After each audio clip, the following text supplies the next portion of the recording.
Hello, everybody. Welcome back. Today we are talking about Doom Patrol Seasons 1, 2, and 3. I just don't own Season 3 yet. And the word of the day is weird. Now, initially, I considered trying to get through my whole video on this without using the word weird, solely because I think that's the biggest compliment that the creators could take away, is that someone says it's weird. They're trying so hard to be weird, and I didn't want to play into that. But then I realized that then it wouldn't be honest, and I don't want to be dishonest. So the show is very weird, and I think they would love it if they knew that that's what people thought of it. It's very weird. It's a bit of a discount X-Men, or really a bit of a discount Umbrella Academy, which itself is a bit of a discount X-Men, in my opinion. But it goes in different directions. It gets much, much weirder than the X-Men stuff that makes it to the big screen. So I want to be clear about this, because I've said in my videos for other DC properties, specifically the Batman comes to mind, that they often take themselves too seriously and they need to lighten up more.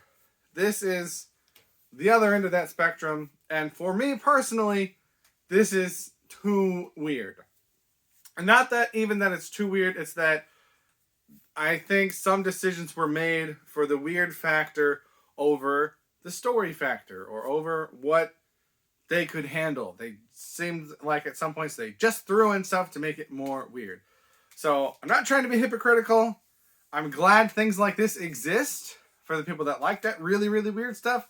Me, call me Goldilocks. I would like something a little bit more in the middle. So not quite my my cup of tea.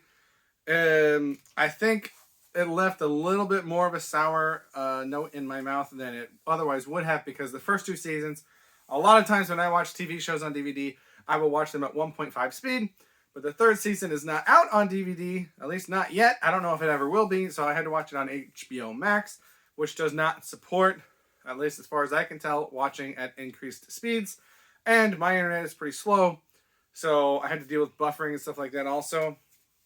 And so, if I had been able to cleanly watch through all three of them, I might have had a better perspective. Although, throughout the, that doesn't change the fact that it's a little weird for me sometimes.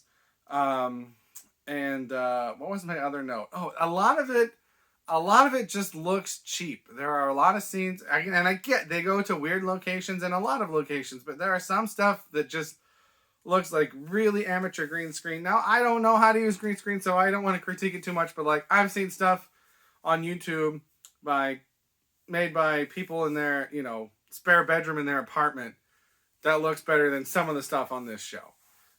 So I'll just leave it at that. Not that I think it needed a huge budget. It's just, if you're going to go weird, don't take me out of the show with your cheapness, right? If you can't make it mesh, don't do it.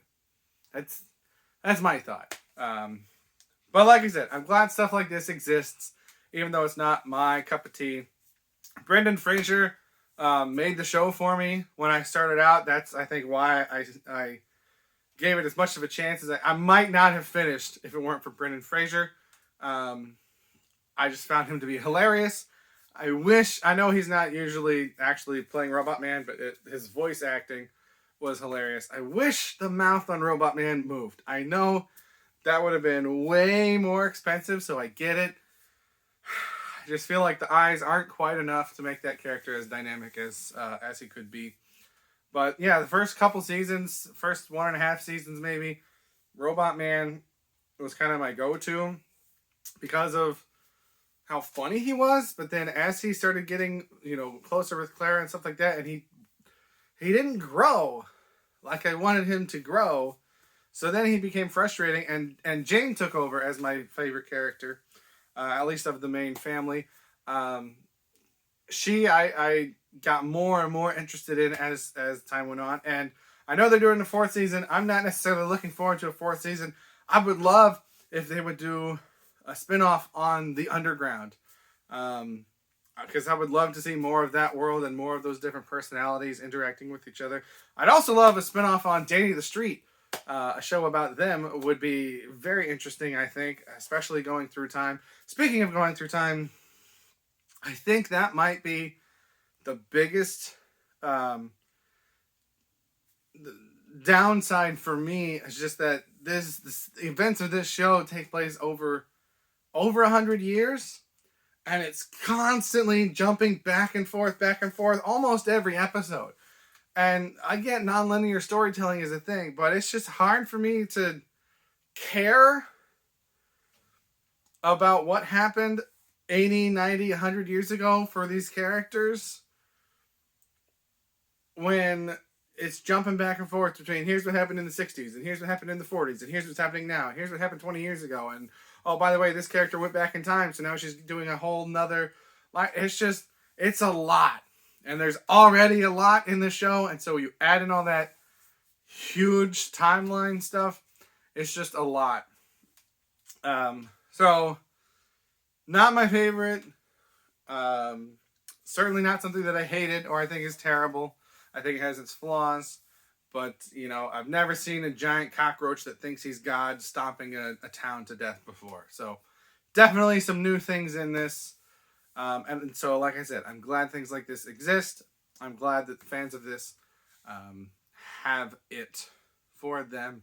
It's just not for me. I will probably get around to the future seasons at some point, but not rushing to do it anytime soon. So those are my thoughts on Doom Patrol as I continue my way through DC TV. Let me know if you have anything to say, but that's everything that I have to say. Thank you for watching, and have a good day.